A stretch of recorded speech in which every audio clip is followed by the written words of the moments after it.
Assalamualaikum warahmatullahi wabarakatuh. Selamat siang. Saya perkenalkan, saya Tetet Sulastri, dosen Fakultas Bahasa dan Sastra Universitas Nasional Program Studi Sastra Jepang. Saya di UNAS, Program Studi Bahasa Jepang, mengajar mata kuliah selain tata bahasa Jepang 1, tata bahasa Jepang 2, tata bahasa Jepang 3 sampai 4, dan juga mengajar menyimak atau cokai 1, 2, 3, dan 4. Dalam setiap semesternya tentu berubah. Kemudian juga mengajar bidang keilmuan yang saya pilih, yaitu bidang masyarakat dan kebudayaan Jepang, ya. Dan pada kesempatan ini saya akan menjelaskan tentang masyarakat dan kebudayaan Jepang. Mohon maaf. Ya, mata kuliah masyarakat dan kebudayaan Jepang ini selalu diadakan pada semester 1 tentunya bagi mahasiswa baru. Ya, hal ini sangat tepat diberikan pada semester 1 untuk mahasiswa baru agar mahasiswa sedini mungkin mendapat pengetahuan tentang Jepang dan dari masyarakat dan budayanya.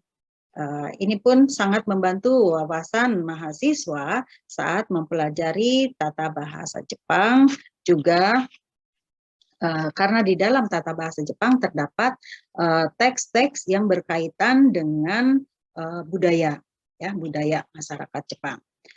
Selain itu juga berkaitan dengan telaah teks budaya Jepang. Ya, mata kuliah ini berisi pengenalan secara umum tentang budaya dan tradisi masyarakat Jepang yang kemudian membentuk karakteristik masyarakat Jepang. Ya, dengan pengetahuan ini mahasiswa diharapkan mampu menjelaskan, menguraikan dalam suatu presentasi atau tulisan mengenai konsep masyarakat tradisional, perubahan konsep tradisional menjadi modern, kepercayaan, nilai-nilai budaya Jepang.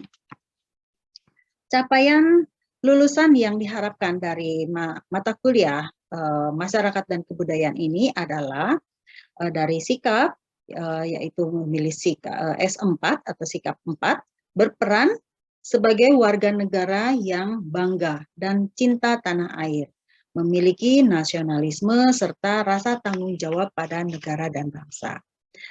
Dan selain itu juga sikap poin 8 yang menginternalisasi nilai, norma, dan etika akademik.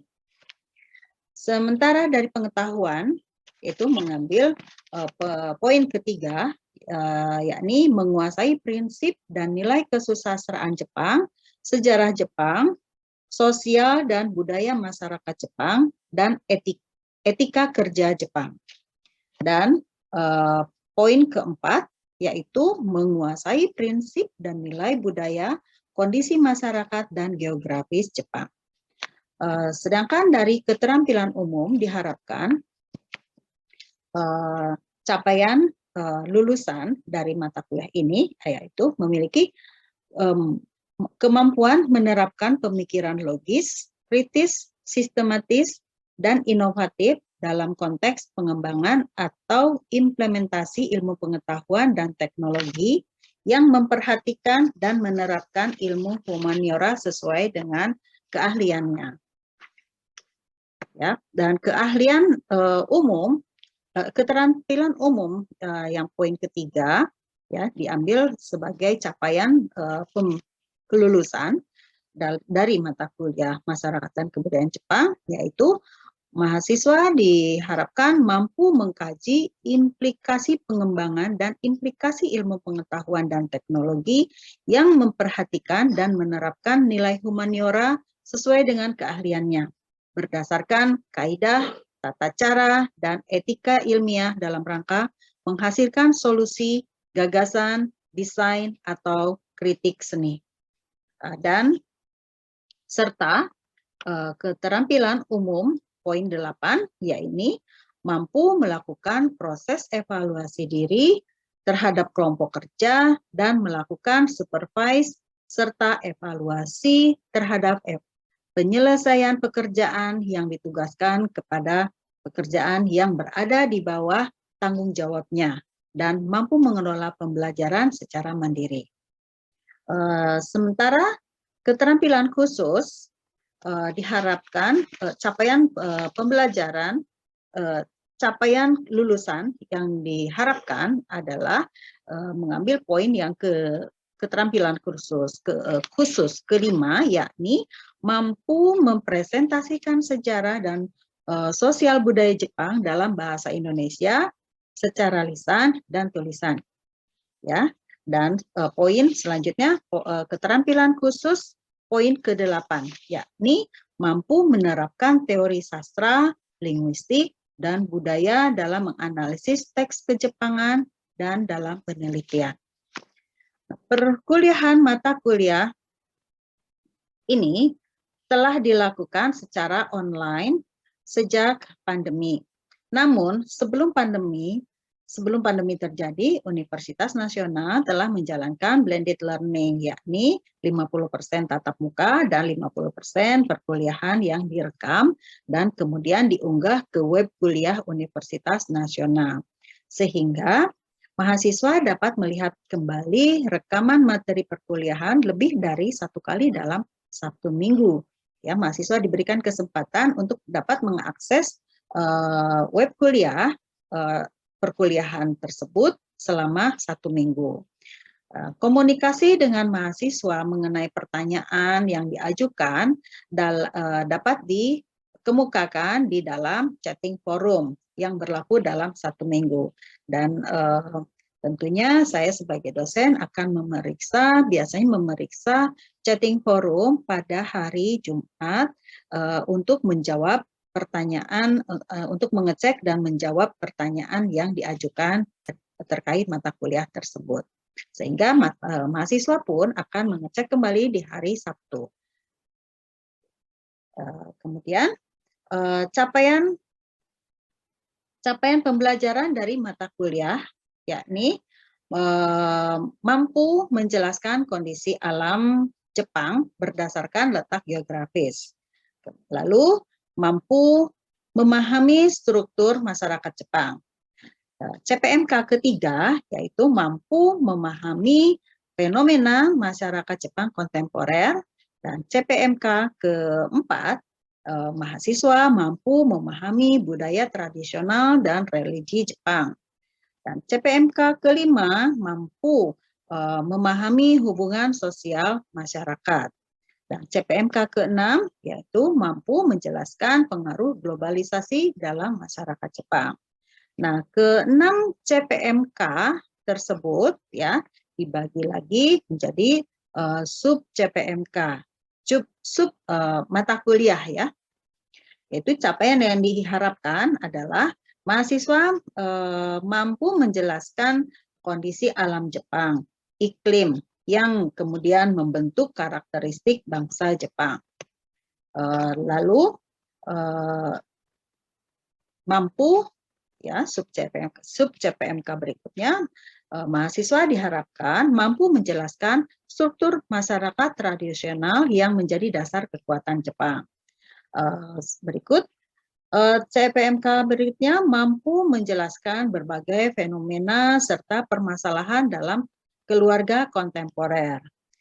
Dan selanjutnya, mahasiswa diharapkan mampu menjelaskan hubungan bahasa dan budaya serta spirit Jepang sebagai negara yang berhasil mencapai kemajuan yang luar biasa. Selanjutnya, mampu menjelaskan menjaga hubungan atasan dan bawahan. Ya, bagaimana Jepang dalam hubungan sosial itu menjaga hubungan sosial antara atasan dan bawahan, dan budaya, salah satunya budaya memberi hadiah, ochugeng dan oseibo. Dan selanjutnya yang terakhir adalah mampu menjelaskan dampak globalisasi menghasilkan produk-produk budaya populer yang menjadi ciri khas budaya Jepang. Dan materi yang dipelajari adalah materi yang disajikan, yaitu pertama, menjelaskan karakteristik masyarakat yang tinggal di daerah pegunungan dan daerah dekat pantai. Yang kedua, struktur masyarakat Jepang tradisional. Yang ketiga, pertemuan yang ketiga adalah membahas tentang sistem IE sebagai sebuah sistem untuk mengatur kehidupan bermasyarakat. Dan perkuliahan keempat, minggu keempat, itu peran keluarga dalam kehidupan keluarga modern. Yang kelima, permasalahan dalam masyarakat, yaitu tentang hikikomori dan need ya, dalam masyarakat Jepang. Dan yang keenam, permasalahan Sosika atau angka kelahiran yang rendah dan Koreika Sakai, yaitu masyarakat yang berusia lanjut. Ya, hal ini sangat penting untuk dibahas dan dijelaskan kepada mahasiswa terkait dengan masalah yang sangat serius yang dihadapi oleh bangsa Jepang, yaitu masalah ya Sosika dan Koreika Sakai. Dan selain itu juga ada masalah yang dihadapi bangsa Jepang yang tidak kalah pentingnya, yaitu fenomena Mueng Shakai, yaitu masyarakat yang terputus hubungan darahnya. Ya, dan selanjutnya membahas tentang karakteristik bahasa Jepang sebagai cerminan budaya Jepang. Ya, selanjutnya kehidupan religi dan kegiatan ritual keagamaan dalam makna Matsuri. Dan selanjutnya, makna upacara pemakaman, Ososhiki. Ya. Dan selanjutnya, makna budaya memberi hadiah Ochugeng dan Oseibo sebagai bentuk menjalin hubungan atasan dan bawahan. Lalu, yang terakhir adalah mendiskusikan berbagai jenis budaya populer yang menjadi daya tarik Jepang. Bentuk pembelajaran yakni pembelajaran dilakukan secara tatap muka saat sebelum pandemi ya, namun sekarang sejak terjadinya pandemi pun dilakukan tatap maya ya melalui Zoom meeting. Dan metode pembelajaran dilakukan diskusi interaktif ya, jadi kuliah dengan diskusi interaktif saat dosen menjelaskan, juga dosen pada saat itu pula menanyakan mengajukan pertanyaan kepada mahasiswa terkait materi yang sedang dibahas saat itu. Dan tatap muka karena ini berbobot 2 SKS, maka dilakukan 1 kali 1 minggu kali 2 SKS dan kali 50 menit. Dan belajar mandiri dilakukan yaitu 1 kali 3 kali 60 menit. Nah, sistem penilaian diukur dengan metrik yang berdasar pada indikator jika mampu menjelaskan atau memaparkan kembali dengan sesuai dengan materi yang telah dipelajari serta memberikan argumen dan menyebutkan referensi. Kemudian tekniknya, teknik penilaian berupa kuis yang esai, ya, yaitu dengan poin 86 sampai 100 itu jika mahasiswa mampu menjelaskan kembali serta memberikan argumen yang sesuai dengan materi yang telah dipelajari serta memberikan referensi yang sesuai. Sementara poin 71 sampai 80 itu diberikan jika mahasiswa mampu menjelaskan kembali dan memberikan argumen terkait materi yang telah dipelajari dengan cukup baik dan memberikan referensi. Poin 51 sampai 70 itu diberikan jika mampu menjelaskan kembali dan menambahkan argumen hanya sedikit ya, serta tidak memberikan referensi.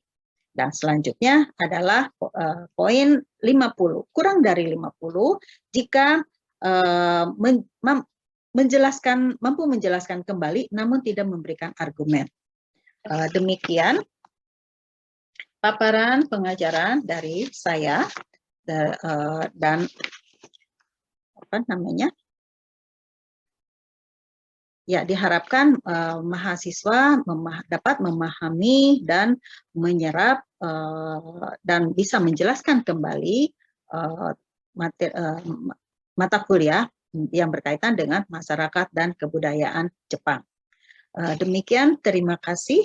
Assalamualaikum warahmatullahi wabarakatuh.